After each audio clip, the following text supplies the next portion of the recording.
இருக்கிற யாரோ ஒருத்தருக்கு கர்த்தர் வாக்கு கொடுக்கிறார்.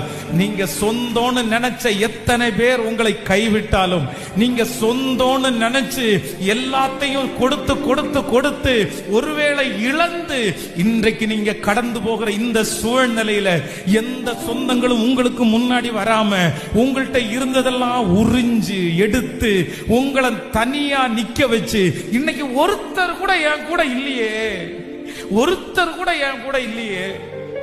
போன் பண்ணா திட்டலாம், போன் பண்ணா நீ அப்படி நடந்த அதனாலதான் அப்படின்னு சொல்லலாம்.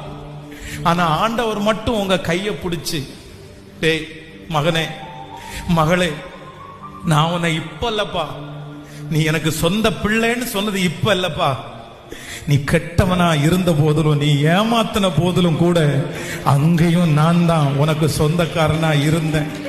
நீ படிக்கணும்ன்றதுக்காக தான் இந்த பாதையில உன்னை நடத்தின. இவங்க உண்மை